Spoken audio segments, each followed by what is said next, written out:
오늘은 이제 창조의 후반부, 지난주에는 전반부 1, 2, 3일을 보았고 이제 후반부 4, 5, 6일을 봅니다. 전반부 1, 2, 3일은 카오스를 코스모스로 바꾸는 일, 혼돈과 무질서와 아무것도 없는 데서 형태를 만드는 일을 했다고 했습니다. 그래서 빈 공간이지만 형태를 만들었어요. 빛을 만드시고 물을 가르셔서 윗물과 아랫물로 만드시고 가운데로 궁창이라 했고 또 그 물에서 묻이 솟아나게 해서 이제 거기에 식물이 있게 하시는 광경까지가 첫째, 둘째, 셋째 날의 일입니다. 이제 4일, 5일, 6일에는 바로 1, 2, 3일에 서로 대칭이 되죠. 1일째 빛이 있으라 했잖아요. 4일째는 모든 광명이 있게 합니다. 해와 달과 별들이 있게 합니다. 2일째는 물과 궁창이 있죠. 거기에 채워지는 새와 물고기를 만드십니다. 3일째는 묻이 드러났죠. 그 묻에서 사는 짐승과 인간을 만드시는 것이 6일째입니다. 그래서 일종의 집을 먼저 1, 2, 3일에 만드시고 그 집 안에 살 수 있는 여러 생물체도 만드시고 또 그 발광체를 만드시고 이렇게 한 것을 봅니다. 근데 이거 보면 전부 다 계속해서 말씀드리지만 그 지구의 관점에서 본 겁니다. 사실 여기 나오는 것은 과학적으로도 전혀 문제가 없지만 단지 관점이 지구에서 보는 관점이에요. 지구에 우리 살고 있는 사람이 보는 관점에서 창조를 볼 수 있고 이해가 되게끔 했습니다. 그러니까 처음부터 지금 우리가 알고 있는 모든 지구과학이라든가 천문학이라든가 이것을 총동원해도 사실 문제가 없을 말들이에요. 그렇지만 그 당시에 그 사람들이 이해할 수 있는 언어로 쓰여졌다는 것을 다시 한번 확인해 볼 수 있는 부분입니다. 자, 이제 하루씩 봅시다. 하루씩. 오늘은 상당히 여러 가지 자연적 증거들을 같이 보면서 이야기를 할 겁니다. 먼저 넷째 날은 뭐라 되어 있습니까? 하늘의 궁창에 광명체들이 있으라 그랬습니다. 그리고 두 큰 광명, 해와 달이 있죠. 사실은 과학적으로 보면 전 우주의 별들을 이야기할 때 달은 아무것도 아닌 존재지만 지구에서 볼 때는 달은 대단한 존재입니다. 실제 우리의 삶에도 엄청난 영향을 미치는 것이 달이에요. 그러니까 해와 달, 가장 많은 영향을 미치는 것들이고 그 다음에 그 달과 해보다 실제로 엄청나게 큰 거지만 멀리 있기 때문에 우리에게는 그닥 영향을 미치지 못하는 것이 여러 별들이 있습니다. 그러니까 다른 것들은 전부 별들로 표현하고 있습니다. 이 태양계를 보면 태양계 순서대로 다 아십니까? 태양에서부터 수성, 금성, 지구, 화성, 목성, 토성, 그 다음에 천왕성, 해왕성, 명왕성 이랬습니다. 네. 왜 천왕이고 왜 명왕이냐? 그게 전부 그리스 로마 신화에서 온 거예요. 특히 로마의 신들의 이름이에요. 제일 먼저 머큐리, 비너스 다 신들의 이름이에요. 화성은 마르스라고 합니다. 군신이죠. 목성은 주피터 제우스예요. 토성은 세턴입니다. 천왕성은 천왕, 하늘의 왕이 우라노스예요. 우라노스. 그러니까 이 우주 자체를 우라노스라고도 하고 하늘도 우라노스라고 하늘의 신을 우라노스라고 합니다. 천왕, 하늘 천자 천왕이에요. 그 다음에 해왕성, 바다의 왕이 뭡니까? 바다의 왕이 바다의 신 넵튠이에요. 넵튠. 명왕. 그 명이라는 게 뭡니까? 죽음의 나라죠. 명부라고 그러죠. 죽음의 나라. 명왕성, 죽음의 나라의 신, 그 명왕이에요. 그게 플루토입니다. 그 별 이름이 다 똑같아요. 근데 그 앞에 보면 수성, 금성, 화성, 목성, 토성은 오행에서 나온 말이에요. 오행. 금목수화토 하는 그 오행에서 붙인 말들입니다. 한문으로 된 그 별들의 이름은. 여하튼 지난번에 잠깐 은하계를 보여주고 이렇게 했죠. 은하계가 나선형으로 되어 있어요. 그것도 나중에 좀 같이 보겠지만 나선형으로 되어 있는데, 나선형에서 그 은하계의 가장 중심에서부터 태양계는 한 2억 년 조금 넘게, 2억 광년 조금 넘게 떨어져 있습니다. 중심에서. 근데 이 천문학자들이 한결같이 그 천문학을 공부하면서 이야기하는 것이, 그 수없이 많은 은하계 중에 태양계는 특별하다 그래요. 왜 특별하냐면, 태양계만이 모든 별들이 같은 원반 속에 있는 것처럼 돈다는 거예요. 그리고 거의 원형으로 돌아서 행성끼리 충돌할 일이 없다는 겁니다. 그런데 태양계 이외의 모든 별들은 행성을 같이 가지고 있는데 전부 도는 것이 어느 게 이렇게 돌고 어느 게 이렇게 돌아서 언젠가는 꼭 충돌하게 돼 있다는 겁니다. 그 태양계는 전부 똑같은 평면이 이렇게 돌아가지고 전혀 충돌할 염려가 없다는 거죠. 그래서 이 태양계의 도는 것을 천문학자들이 마치 보석과 같다 이렇게 표현하고 있어요. 그러면서 지구가 23도 기울어져 있잖아요. 23도 기울어져 있는 것이 이것이 이 일종의 하나님의 신의 한 수다. 이게 기울어지지 않았으면 이 적도는 적대대로 펄펄 끓고 그 남극과 북극은 완전히 얼음으로 차고 사람이 살 수 없는 환경이 된다는 겁니다. 달과의 거리도 기가 막혀서 조금만 가까우면 매일 해일이 일어난답니다. 매일 해일이. 그 인력이 더 강하게 작용해서 지금 아주 적절하게 작용을 해서 밀물 썰물 정도로만 돼 있지, 조금만 가까웠으면 사람 살 데가 못 된다는 거예요. 또 지구가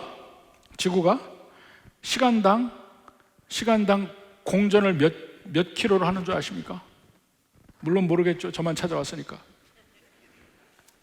시간당 1600킬로 지구가 달려가는 거예요. 도는 속도가 시간당 1600킬로.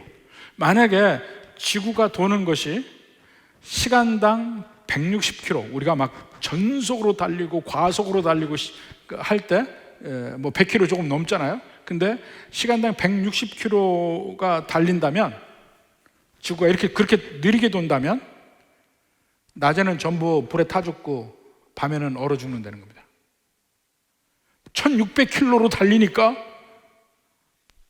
낮에 데워졌다가 빨리 밤이 돼가지고 식혀지고, 또 밤이 있어서 얼어 죽을 정도 되니까 빨리 낮이 돼서 다시 데워지고, 이걸 할 수 있게끔 만드는 것이 지구의 자전 속도가 시간당 1600킬로, 엄청난 속도로 달리니까 그렇게 된다는 겁니다. 그리고 태양과 지구도 거리가 기가 막히다는 거예요. 조금만 멀면 다 얼음이 되고, 조금만 가까우면 다 꼬실라지고, 적절한 거리에서 안 타 죽으면서도 적절한 온도를 받아서 살 수 있게끔 되는 기가 막힌 거리 속에 있다는 거예요. 기울어져 있기 때문에 또 사계절이 있고, 만약에 지구의 두께가 3m만 두꺼웠으면 산소가 존재하지 못하는 행성이 됐을 거다. 만약에 대기권의 두께가 조금만 얇았으면 날마다 하늘에서 별똥이 떨어져서 지구는 불바다가 됐을 거다. 대기권에서 그걸 다 거의 대부분을 소모해서 불타서 없어져서 대기권이 막아주기 때문에 엄청나게 많은 별똥들이, 지금 운석들이 떨어져도 그 대기권 들어오는 동안에 그 두께 때문에 불에 타서 없어져서 막아주니까 그렇지, 그렇지 않으면 매일 불바다가 된다는 겁니다. 지구가.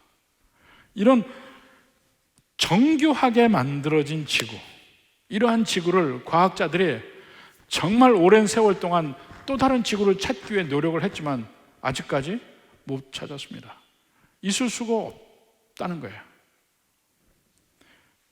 이렇게 엄청나게 많은 별들이 있으니까 그 중에 있을지도 모른다. 아주 지극히 작은 확률 가지고 얘기하는데 수학적으로 보면 그건 없는 거다, 이렇게 결론이 내려지는 그런 확률입니다. 근데 거기를 하나님이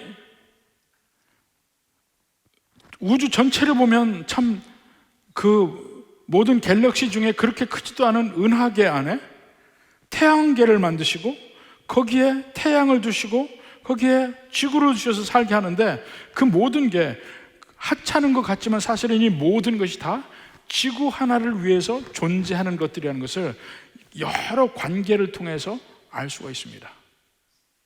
참 기가 막히게 지구를 위해서 이 모든 별들과 달과 해가 존재하고 있다는 것, 그걸 알 수가 있다는 겁니다.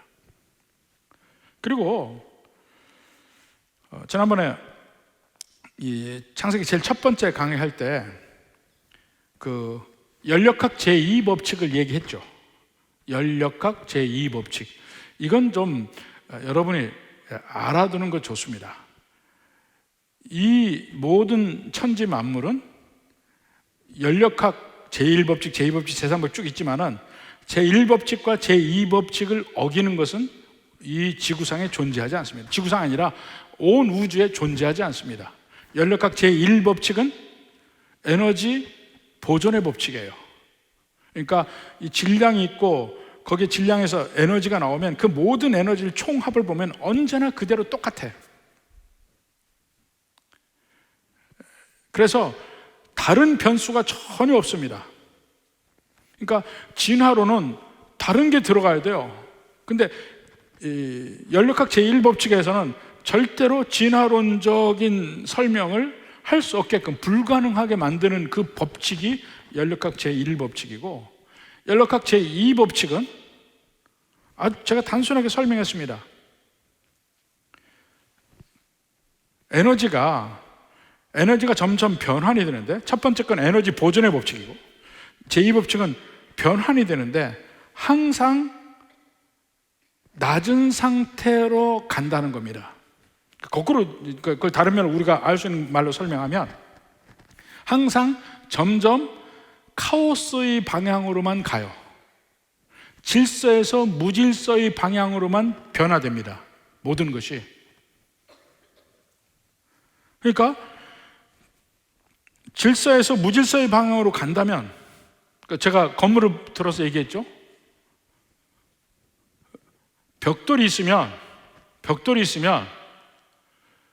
그 벽돌이 점차적으로 허물어서 벽돌의 형태가 없어지는 방향으로 가지, 그 벽돌이 저절로 쌓아져서 1층 만들고 2층 만들고 건물이 저절로 생길 리는 전혀 없다는 겁니다. 그게 연력학 제2법칙이에요. 그러니까 점점 무너지는, 에너지의 질서가 무너지는 방향으로 가고 있어요. 그럼 거꾸로 그건 뭘 얘기합니까? 그 무너지는 방향이 거꾸로 옛날로 돌아가면 가장 질서 있는 코스모스의 상태로 갈 수밖에 없잖아요. 지금은 그것이 무너지는 상태로 계속 가고 있는 거예요. 태양으로 보면 태양이 제일 먼저 만들어진 때가 있기 때문에 지금 태양이 타서 에너지를 계속 발산하고 있습니다. 이것이 엄청난 시간이 지나면 태양이 어떻게 될까요? 없어지죠. 에너지를 다 발산하고 나면 없어지죠. 그러면 처음에 에너지를, 거꾸로 시간을 가면 처음에 에너지를 발산하는 최초의 시간이 있었을 거 아니에요. 거꾸로 가면. 오히려 그렇다는 거예요. 이 세상도, 제가 빅뱅 이론에 대해서 얘기했죠. 도플러 효과를 보니까 모든 별들이 서로 멀어져 가고 있어요. 그럼 시간을 거꾸로 돌아보면 모든 별들이 하나로 뭉쳐지는 첫 시점이 있는 거예요. 여기서부터 가고 있는 거야. 최초의 시점이 있었다는 걸 오히려 얘기하고 있는 것입니다. 그러니까 연력학 제2법칙은 진화론과 완전히 정면으로 충돌이 됩니다. 진화론은 벽돌만 많이 있으면 저절로 집이 지어진다. 시간만 있으면. 그렇게 얘기되는 거예요. 그 확률보다 훨씬 확률이 없는 게 뭐예요? 지금의 진화론. 단세포 생물에서부터 점점 진화해서 인간까지 진화되어 왔다는 이것이 확률적으로 저절로 이런 아름다운 교회 건물이 시간이 지나면 벽돌만 놔두면 세워질 거라, 이걸 믿는 것보다 더 큰 믿음이 필요한 거야. 말도 안 되는 거라는 겁니다. 모든 것은 계속적으로 쇠락해 가고 있어요.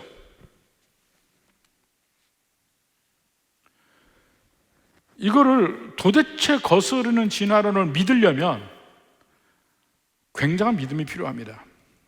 그 다음에 이 성경에 여러 가지 우리가 좀 몇 가지 볼 수 있는 것이 있는데,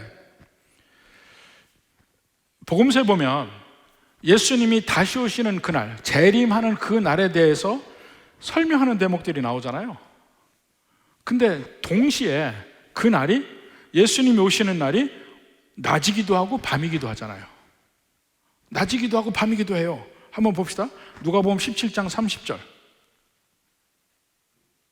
인자가 나타나는 날에도 이러하리라. 인자가 나타나는 날, 예수님이 재림하시는 날, 그날에 만일 사람이 지붕 위에 있고 그의 세간이 집 안에 있으면 그것을 가지러 내려가지 말 것이요, 밭에 있는 자도 그와 같이 뒤로 돌이키지 말지어다. 지붕에 있고 밭에 있다는 것은 그 시간이 낮이라는 얘기잖아요. 낮이죠.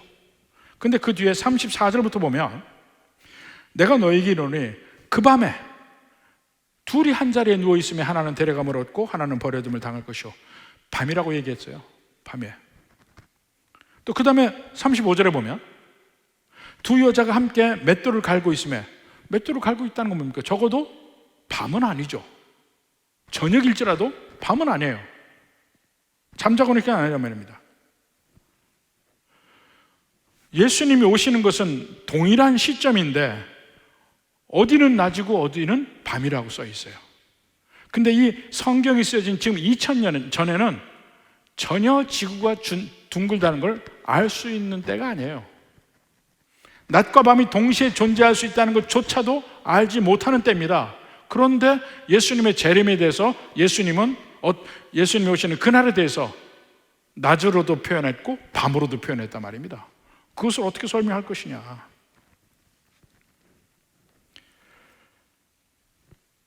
자, 또 성경에 숨겨진 것들을 좀 보면 다윗이 이야기하는 내용 중에 그 해에 대해서 이야기하는 광경이 있습니다. 시편 19편 4절부터 봅시다. 그의 소리가 온 땅에 통하고 그의 말씀이 세상 끝까지 이르도다. 하나님의 소리가 그렇다는 것이죠. 하나님이 해를 위하여, 그 다음에 하늘에 장막을 베푸셨도다.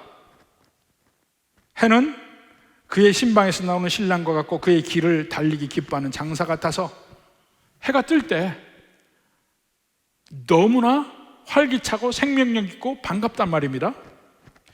같아서 하늘 이 끝에서 나와서 하늘 저 끝까지 운행하며 그의 열기에서 피할 자가 없도다. 태양이 운행한다고 표현되어 있어요.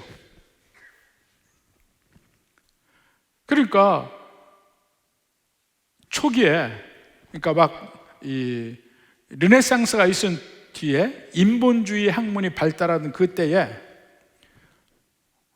아니 드디어 이제 지동설이 밝혀졌어요.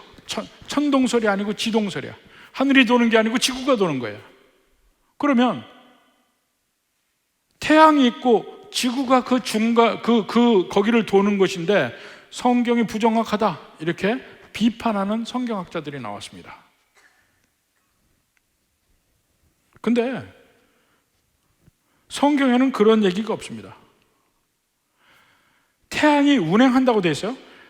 하늘 이 끝에서 나와서 하늘 저 끝까지 운행한다는 표현에서 나중에 더 밝혀진 얘기는 뭐냐면 태양도 지구처럼 돌고 있어요. 은하계를 돌고 있어요. 그게 나중에 이제 밝혀진 얘기야. 그 은하계를 도는 공전의 기간이 2억 년이 넘게 걸려요. 은하계 전 중심을 도는 태양.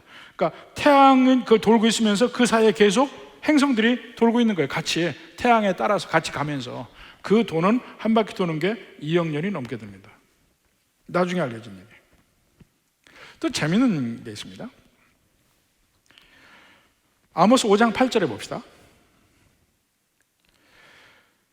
묘성과 삼성을 만드시며 사망의 그늘 아침으로서 바꾸시고, 그 묘성과 삼성이라고 우리말로 표현되어 있는데 원래 히브리어 성경에는 묘성 삼성이란 말이 없습니다.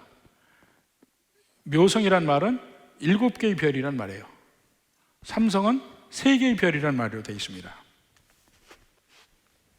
근데 이 삼성은 뭐냐면 오리온좌예요. 오리온좌. 별 3개 이렇게 있죠. 하늘을 보면, 요새 하늘을 봐야 말이지. 하늘을 보면 별 3개가 이렇게 일렬로 있어요. 그게 오리온좌예요. 보면 굉장히 잘 보입니다. 또 하나 묘성은 뭐냐면 북두칠성입니다. 북두칠성을 묘성이라고 했어요. 근데 히브리 성경에는 7개의 별이라고 되어 있고, 그것을 처음에 그냥 번역한 책이 킹 제임스 버전이잖아요. 킹 제임스 버전에는 7개의 별이라고 되어 있습니다. Seven Stars라고 되어 있어요. 근데 그 7개의 별이 눈으로 볼 때는 하나가 잘 안 보입니다. 그래서 6개밖에 안 보여요. 6개밖에 안 보여요. 그래서 초기에는 이 성경을 번역하면서 혼란스러웠어요. 이게 분명히 그 묘성, 북두칠성이라는 말도 우리나라가 원래 쓴 말이 아니에요. 우리나라에서 다른 말로 썼습니다. 그런데 7개로 보이지 않았다는 거예요. 6개로 보였어요. 분명히 저게 6개의 별인데 왜 여기는 7개의 별이라고 했나? 이거 성경이 문제가 있다고 생각한 거예요.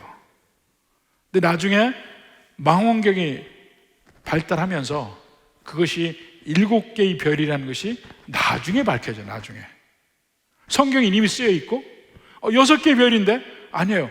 나중에 망원경 발달 뒤에 7개의 별이었구나 하고 나중에 확인이 된 겁니다. 그러니까 이 성경이 쓰여진 이 아모스는 지금 BC 한 1000년 전 거니까 지금부터 거의 3000년 전에 쓰여진 책인데 보이지 않는 별까지 7개의 별이라고 이야기를 한 겁니다. 그걸 어떻게 하겠어요? 성경의 기술이 더 정확한 걸로 나중에 알 수 있는 것이죠. 이런 식으로 이 천체의 것을 보더라도 전혀 그때의 사람들이 알 수 없을 것 같은 것을 하나님께서 주신 영감으로 쓴 구절들이 나오는 겁니다. 그래서 이것이 분명히 하나님의 작품이라는 것을 여러 가지로도 인식을 해요. 천문학자들이 보면서 이야기하는 수없이 많은 경우도 있습니다. 나중에 그분들의 말도 한번 다시 볼 텐데 이런 면들이 성경에서 우리가 참짝살짝 도저히 그 당시에 과학적 지식으로 알 수 없는 사실까지 이미 성경에 묻어 있다는 것을 우리가 볼 수 있는 대목들이 있습니다. 자, 그 다음에 5째 날 봅시다. 5째 날 어떻게 됐습니까?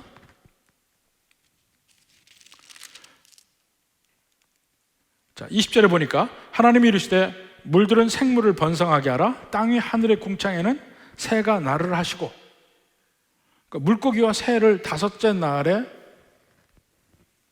만드셨죠. 근데 그 물고기를 볼 때, 새를 볼 때 이건 도저히 진화적으로 설명할 수 없는 것들이 있습니다. 새는, 모든 새가 뼛속이 펴 있습니다. 뼛속이 펴 있어요.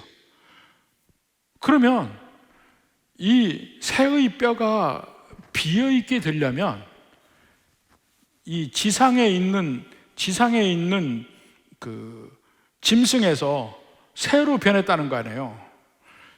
그 짐승 중에 시조새로 새로 변했다는 건데, 그 과정 중에 점점 뼛속이 비어가는 과정에 있는 짐승이 하나라도 있나? 이게 없어요. 비어 있으면 새, 비어 있지 않으면 그냥 짐승이에요.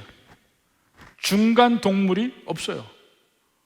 졸지에 비어 있고 모든 그 종류들의 새들이 다 빈 뼈가 됐느냐?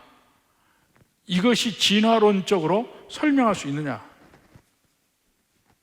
그리고 도저히 진화적으로 설명할 수 없이 너무나 정교하게 된 것들이 있습니다. 예를 들어 딱따구리를 보면, 딱따구리요?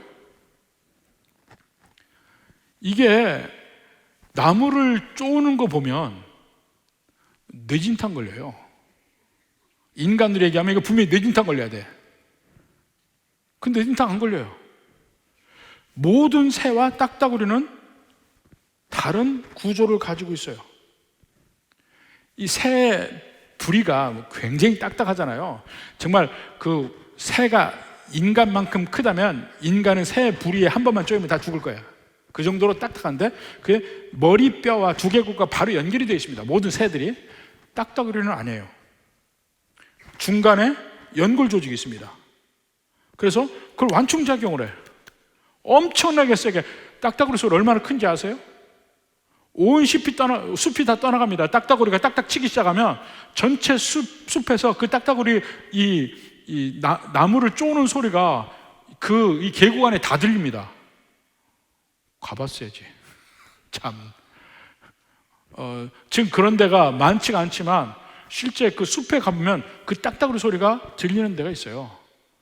굉장히 큽니다. 의외로 커요. 딱딱딱딱딱 하는 거예요, 소리가. 근데 그 정도로 세게 하는데도 괜찮아. 구멍을 뚫잖아요. 뚫으면 그 안에 이제 애벌레들이 있어요. 근데 애벌레들을 뭐가 되는데 어떻게 먹겠습니까? 딱따구리 혀가 엄청 길어요. 5cm가 넘게 길어요. 그래서 혀가 들어가서 딱 애벌레가 닿으면 도망을 못 가. 거기 딱 붙어서 끌고 나와서 먹는 거예요. 근데 이 긴 혀를 어떻게 할까요? 묘하게 딱따구리만 그 혀가 뒤로 말려서 똘똘똘똘 말아가지고 있어요. 이게 어떤 진화의 과정을 거쳐서 될 수가 있냐 하는 겁니다. 진화의 과정을.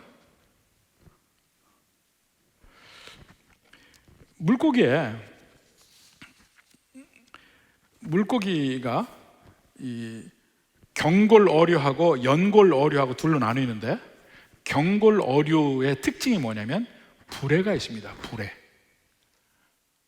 불에가 뭔지 아세요? 불에가 일종의 공기주머니예요.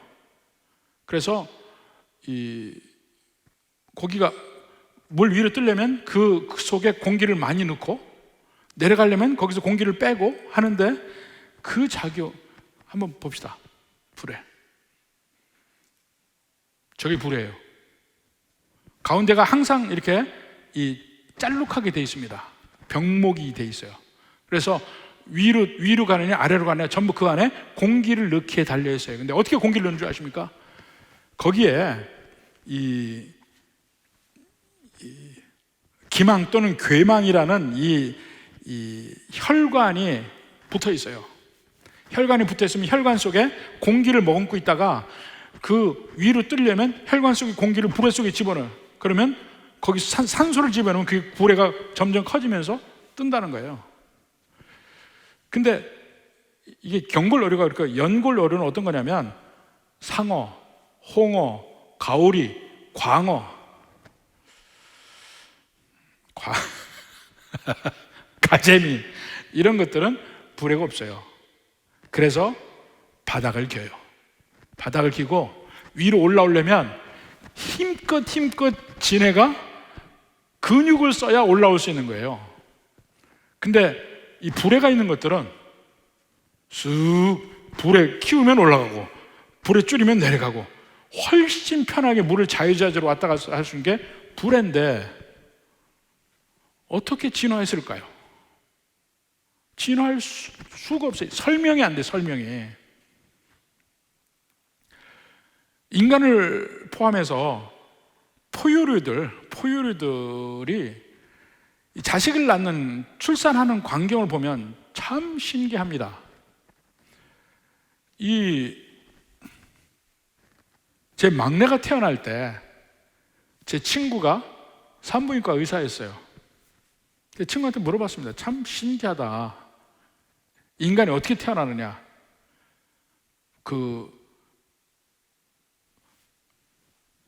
엄마 뱃속에서는 양수 안에 있잖아요. 물속에 있잖아요. 물속에 있다가 엄마 배 밖으로 나오자마자 물 밖으로 나왔는데, 물속에 있던 태아가 물 밖으로 나와서 호흡을 시작해.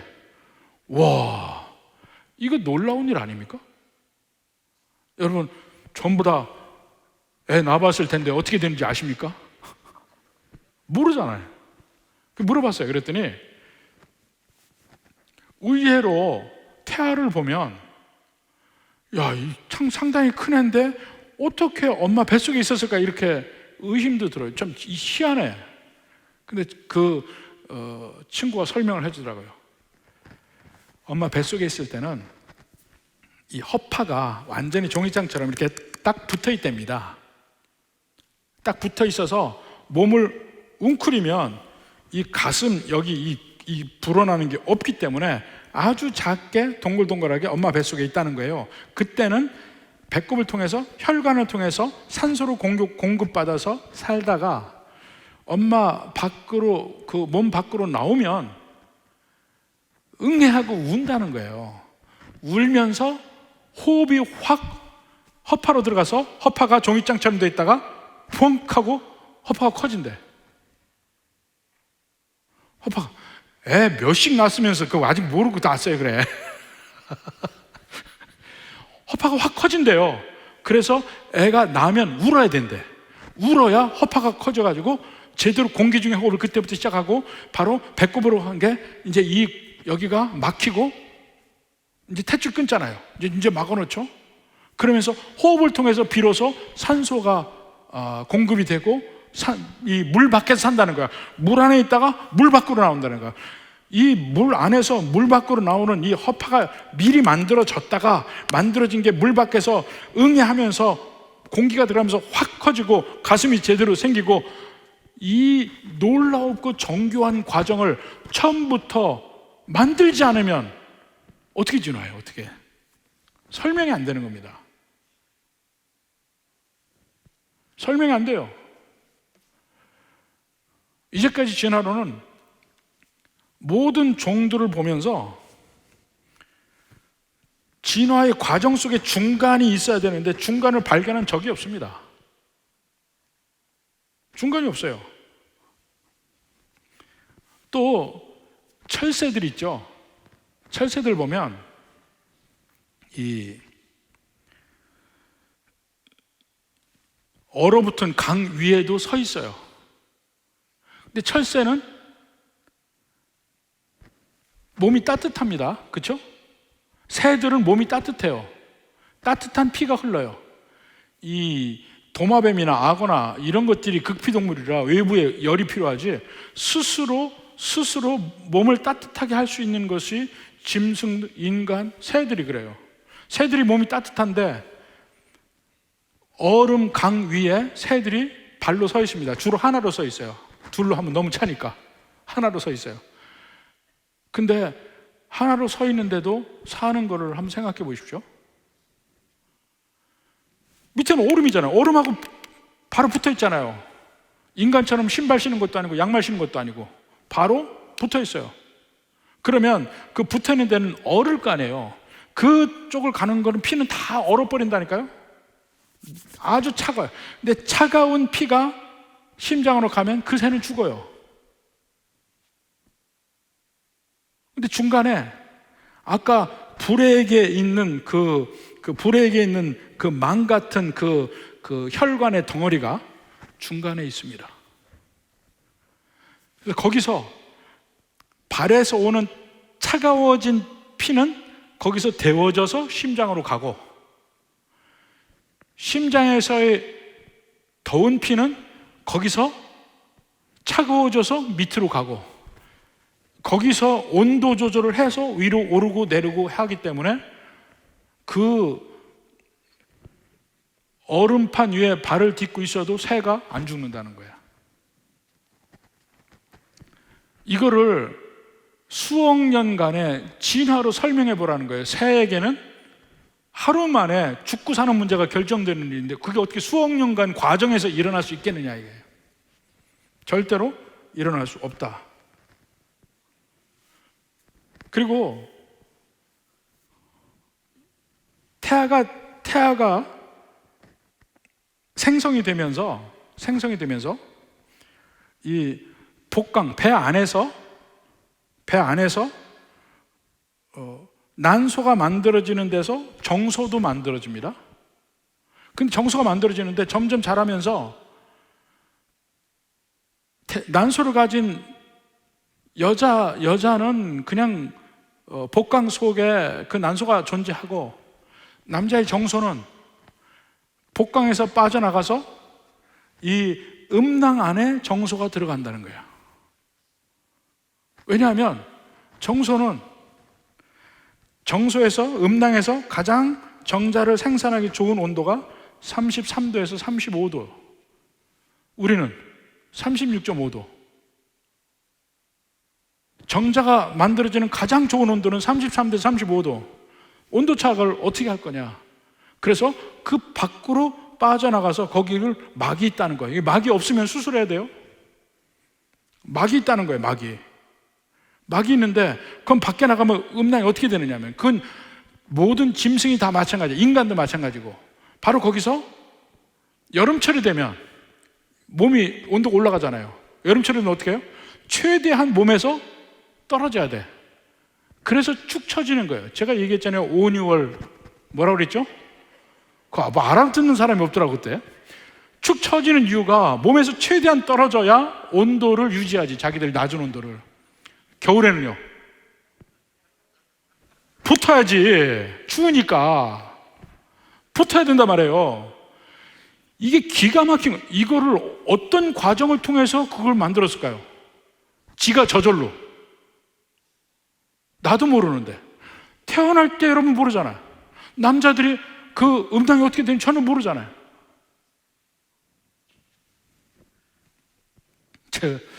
우리 아이들이 어려서 설악산 쪽으로 여름에 놀러 갔어요. 놀러 갔는데 맑은 물이 있는 그 강, 정말 맑은 물이 있어서 아무도 사람도 없고 거기서 아이들하고 수영을 했습니다. 수영을 하는데 물이 얼음장처럼 차니까 우리 막내님이 와서 아빠 너무 아파 죽겠어요 그래. 오그라들어가지고 너무 아파서 못하겠대. 온도 맞추느라고 자동적으로 하는 거예요. 근데 그게 어떻게 되냐고요. 자연적으로 인간이 생각해서 가는 것도 아니고 인간의 몸을 인간이 모르는데 저절로 이게 만들어져서 인간처럼 살 수 있게 된다고 이야기하는 것이 진화론이에요. 하나하나 보면 할 수 없는 건데, 그러니까 동물이나 인간의 의지와는 전혀 관계없이 생존을 위해서 존재하는 그것들이 왜 있을까? 우리 인간의 몸에 아니면 짐승의 몸에 두 가지 온도가 동시에 존재하기 위해서 필요한 조직, 그 시스템들이 있잖아요. 그 시스템들이 어떻게 만들어졌을까 이거예요. 특별히 그걸 기획해서 만든 사람이 아니면 있을 수가 없다는 겁니다. 자, 그리고 이제 여섯째 날 봅시다. 거기에 이제 땅에 있는 짐승, 땅에 육축 기는 걸 다 만드셨잖아요. 인간도 만드시고. 근데 여기서는 순전히 그 어떤 신체적 관점에서 인간을 한번 보자는 겁니다. 자, 시편 139편 13, 14절 봅시다. 다윗이 고백을 합니다. 주께서 내 내장을 지으시며 나의 모태에서 나를 만드셨나이다. 내가 주께 감사하면 나를 지으심이 심히 기묘하심이라. 주께서 하신 일이 기이함을 내 영혼이 잘 아나이다. 신묘막측하게 우리를 지으셨다. 요즘에 보면 건설 기술이 엄청 발달을 했습니다. 어떻게 발달했냐면 터널을 뚫을 때 얼마 전에도 가장 긴 터널이 뚫렸다고 했어요. 안면도하고 대천하고 그 터널이 뚫렸는데, 그 터널 뚫을 때 보면 양쪽에서 기술이 발달해서 이제 양쪽에서 뚫고 갑니다. 양쪽에서 뚫고 가서 가운데서 만나요. 그러면 가운데서 만날 때 이게 정확하게 만날 수 있을지 그 노심초사하다가 같이 만나면 막 환호를 합니다. 근데 이런 일이 인간이 그 태어나면서 벌어지는 게 있는데, 인간이 태어나면서 인간의 눈에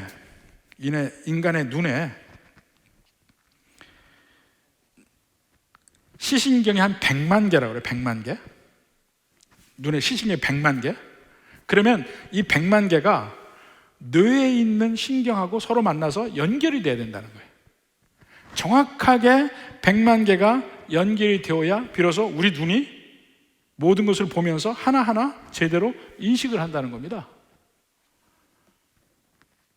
우리는 한 개 연결해가지고 그것도 이렇게 한 직경 한 10m 이상 파고 들어가서 몇십 킬로 가가지고 연결됐다고 난리치는데, 이 100만 개가 서로 맞아져서 연결이 하나씩 되어가는 것, 그게 인간의 눈이라는 거예요. 그래서 거기에 명암을 알 수 있는 간상세포가 1억 개가 넘고 인간의 눈에, 그게 다 연결이 되는 것을 과연 진화론으로 설명할 수 있는가? 또 귀를 보면, 나 귀 얘기하면 또 우리 장로님 있어서 별로 얘기하고 싶지 않은데, 귀 전문 의사가 계셔서 기가 막힌 게, 이 밖에서 들어오는 소리를 수백 배로 증폭을 해가지고 주파수, 내용 다 민감하게 알게끔 분별해서 뇌신경으로 전달하는 그 연결점이 있고, 근데 희한하게 들리는 소리에 영역이 있어요. 그 밖에는 안 들려. 만약에 우리에게 지금 들려오는 모든 그 파동을 우리가 다 듣는다고 하면 우리는 미쳐 죽는다는 거예요. 특히 이 지구가 시속 1600km로 달리면 그 소리가 얼마나 엄청나겠어요? 그 소리 들으면 미쳐 죽는다는 거예요. 근데 그 소리는 안 들리게끔 귀가 장치가 됐어요.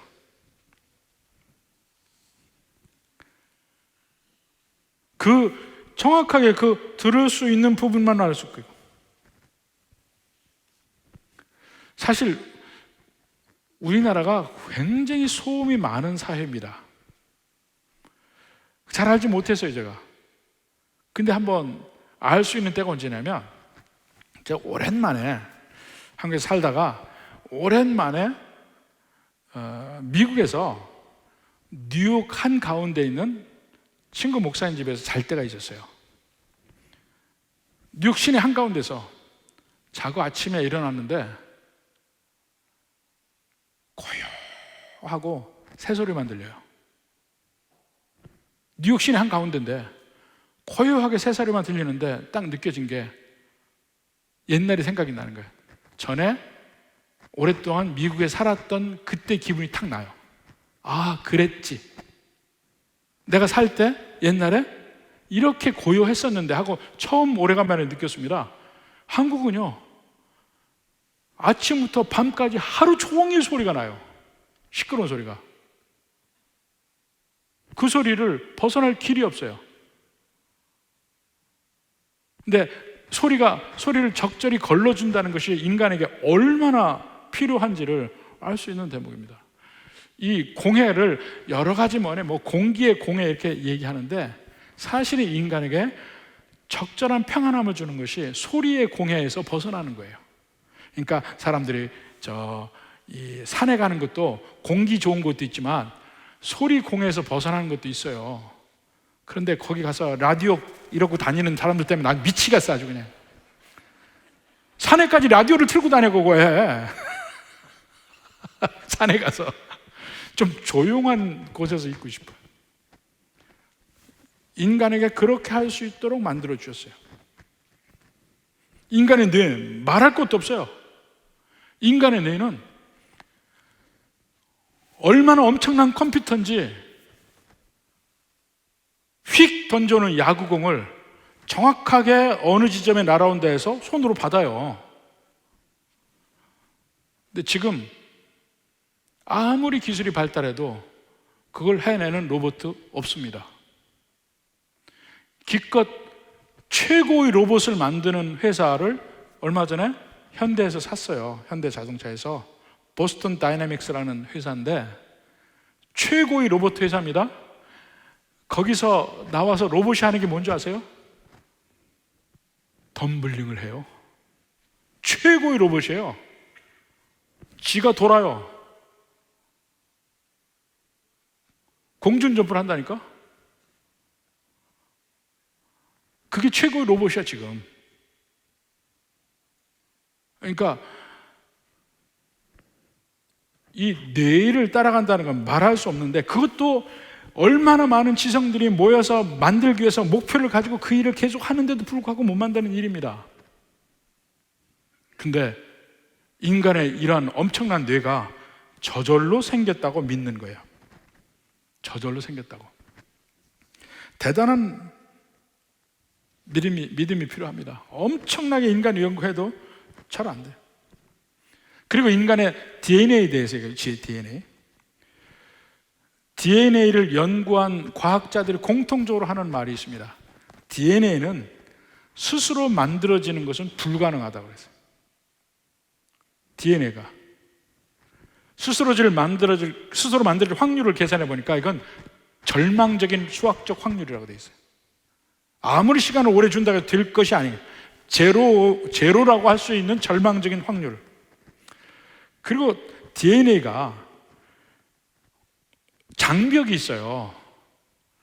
DNA마다 서로 다른 DNA가 있잖아요. 인간의 DNA가 있고 짐승의, 침팬지 DNA가 있으면 장벽이 있어서 그 장벽을 넘지 못한다는 거야. 이 진화론이 19세기 후반부에 발표가 됐습니다. 다윈에 의해서. 근데 다윈의 진화론이 발표될 때 다윈보다 어쩌면은 먼저 그 진화론을 발견했다고 할까? 진화론에 대해서 이론을 쓴 사람이 있습니다. 월러스라는 사람인데, 이 사람이 다윈의 진화론이 발표된 이후에 같이 다윈과 함께 수십 년을 같이 살았어요. 근데 그 이후에 무슨 일이 있었냐면 멘델의 법칙이 재발견됩니다. 멘델. 진화론 직후에 멘델이 그 콩을 통해서 유전자의 그 유전의 법칙을 밝힌 것이 멘델의 법칙이잖아요. 콩의 그 색깔 해가지고 그 접목을 시켰더니 이 제일 처음에 거는 P, F1, F2 해가지고 1대, 2대 하면서 어떤 종이 나오는 걸 쭉 체계적으로 연구한 것입니다. 근데 그 멘델의 법칙을 다 믿는데 이것이 진화론과 정확하게 반대돼요. 반대되는 게 뭔지 아십니까? 유전자 코드는, 그러니까 진화론은 뭐냐면 내가 살아가면서 필요하니까 내 유전자 코드를 얼마든지 바꿀 수 있다는 게 진화론이에요. 얼마든지 유전자 코드를 바꿀 수 있어. 새로운 거로 갈 수 있어요. 그게 오랜 세월 동안 그런 노력들이 있어서 쌓여서 지금처럼 진화가 됐다는 얘기거든요. 근데 멘델의 법칙은 절대로 못 바꾼다예요. 그 전제가, 예를 들어서 예를 들어 이겁니다. 여기 콩의 꽃이 흰 꽃, 빨간 꽃 두 콩을 접목을 시켰어요. 그러면 첫째 때에 분홍색이 나올 수 있어요. 그 다음 때 가면 그 속에 있던 것이 다시 분리가 되면 또 흰 꽃, 빨간색이 또 나와. 분홍도 나오고. 그 속에 있는 게 끝까지 1대, 2대, 3대, 100대가 가도 그 유전자의 기본적인 걸 변하지 않고 가지고 간다는 게 멘델의 법칙이에요. 그러면 진화론과는 완전히 반대되는 얘기를 하고 있다니까요. 그러니까 그 DNA의 경직성을 이야기한 게 멘델의 법칙이다 이렇게 얘기해요. 그러면 쥐나론 말도 안 되는 거예요. 변화 없이 그 부모의 것이, 조상의 것이, 유전자가 그대로 그 밑에 다 간다는 거야. 그래서 지금도 그걸 모든 농업연구소, 무슨 연구소, 종자 연구하는데 전부 그거잖아요. 그 내용이 변하지 않기 때문에 그 중에 일부를 뽑아서 여기랑 맞춰서 이런 새로운 특징을 만들고, 그게 전부 변하지 않는 특성, DNA 특징 때문에 그 모든 것이 연구가 가능하고 실적이 나타나는 거예요. 근데 이건 진화라는 거 전혀 안 맞아요. 반대되는 거예요. 반대되는 거. 진화론은 뭡니까? 얼마든지 바뀌어야 돼요. 안 바뀐단 말입니다. 그리고 한 DNA의 그 정보의 양이 너무나 엄청나서 이걸 바꾼다는 게 말도 안 된다는 거야. 너무나 그 정보의 양이 엄청나서. 그 DNA가 1000억 명의 사람의 그 모든 DNA 정보를 합해 놓으면 아스피린 반알 속에 다 들어간대요. 1000억 명의 사람의 DNA 정보를 다 모아 놓으면. 근데 그 정보의 양을 어떻게 바꿀 거냐? 그래서 그 DNA의 그 게놈 지도라고 그러죠. 게놈 지도를 만든 사람이 그 이후에 원래 처음에 게놈 연구를 할 때 무신론자였는데 그 연구를 마친 뒤에 신앙인이 됐다고 합니다. 프랜시스 콜린스라는 사람이에요. 프랜시스 콜린스라는 그 게놈 지도를 처음 만든 사람이에요. 메디컬 닥터이기도 하고 무신론자로 시작해서 DNA 연구 이후에 신앙인이 됐어요. 아인슈타인도 그는 평생에 유태인이었고 무신론자였어요. 근데 말년에서 그는 하나님을 믿기 시작했습니다. 그 마지막에 한 말이, 말년 한 말이 입니다. 나는 이러저러한 과학적 현상이나 스펙트럼에는 관심이 없다. 평생 해봤으니까. 나는 하나님에 대해서 알고 싶을 뿐이다. 나는 하나님이 어떻게 세상을 창조하셨는지를 알고 싶다. 나머지는 사소한 일이다. 제대로 과학을 있는 그대로 접해 본다면 신의 존재를 인정할 수밖에 없다는 거예요. 없다는 거. 그 뭐 유전학에서도 마찬가지고 지금 요즘에 있는 그 코로나 바이러스 이런 사태에도 그 전염병학 한 사람들이 자기들이 하나님을 믿는 사람이 되지 않을 수밖에 없다는 거예요. 만약에 예를 들어서 우리나라에서 그 바이러스 하나를 퇴치하는 방법을 마련해서 퇴치를 한번 하잖아요. 전혀 관계없는 홍콩에서 그 바이러스가 변형이 된대. 전혀 관계없는 데서 변형이 된대. 아무런 얘기, 즉 떨어진 데서. 거기서 완전히 이 학자들이 돌아요. 설명이 안 되니까. 이 피보나치 수열이라는 게 있습니다. 피보나치 수열. 한번 피보나치 수열. 이것만 한번 보고 갑시다. 이게 피보나치 수열이에요. 1, 2, 3, 5, 8, 13, 21, 34, 55, 89, 184. 이게 피보나치 수열인데, 피보나치 수열이 뭐냐면 앞에 숫자, 뒤에 숫자를 합한 것이 그 다음 숫자예요. 1과 2를 합하면 3, 2와 3을 합하면 5, 3과 5를 합하면 8, 5와 8을 합하면 13, 8, 13 합하면 21. 이게 피보나치 수열인데, 이 수열이 이 조개들 있죠. 나선형 조개나 이 조개들에서도 이 수열의 그게 보이고, 이 피보나치 수열에서 황금 비율이라는 게 나옵니다. 황금 비율이라는 게. 그 황금 비율이 모든 곳에서 나와요. 1대 1.6 정도 됩니다. 1대 1.6 정도. 그 황금 비율이 안정됨과 생동감 있음의 가장 적전선이라는 거예요. 최고의 아름다움은 그래서 황금 비율로 표현이 된다 이렇게 이야기하는데, 거의 피보나치 수열의 이 숫자 안에서 이 황금 비율이 형성이 돼요. 근데 이게 수없이 많은 나뭇잎도 이 피보나치 수열 이 숫자대로 황금 비율대로 되고 있고, 엄청나게 많은 나무들이 다 그렇게 되어 있어요. 나뭇잎이, 꽃잎이. 여러분 해바라기 보면 해바라기에 이것만 보입니까? 해바라기 안에 씨들이 모여있는 동그라미를 한번 보세요. 어떻게 생겼나? 이게 나선형으로 돌아갑니다. 나선형으로 돌아가게 돼 있어요. 그 사진이 있는데 참. 이 나선으로 돌아가는데, 이 돌아가는 이게 다 이 피보나치 수열의 배열대로 돼 있고, 그게 이상하게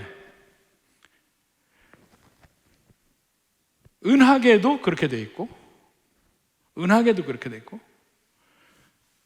태양계에서 명왕성에서부터 해왕성, 청왕성 이렇게 쭉 오면서 공전 주기를 서로 비교를 해보니까 전부 피보나치 수열의 배열대로 되어 있어요.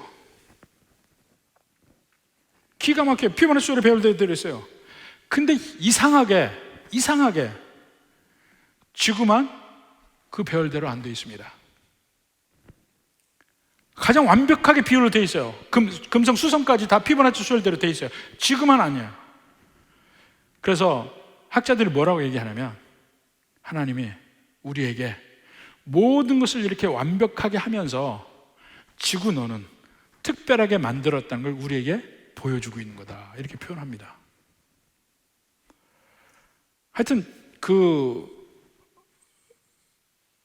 그냥 신이 없다 하는 것으로 모든 것을 하려는 것 말고, 있는 그대로를 보려고 하면 하늘을 보아도, 미세한 세계를 가도, 이 식물을 봐도, 동물을 봐도 창조주의 손길을 느끼지 않을 수 없다는 겁니다.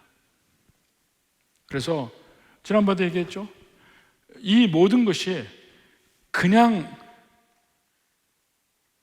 저절로 만들어졌다고 믿어야 되는 믿음이 훨씬 더 큰 믿음이 필요하다는 거예요.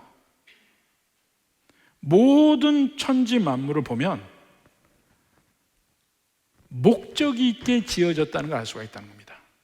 근데 목적이 있다는 것은 그것을 만든 존재가 있다는 걸 전제로 한다는 거예요. 모든 것이 목적이 있어서요, 방에.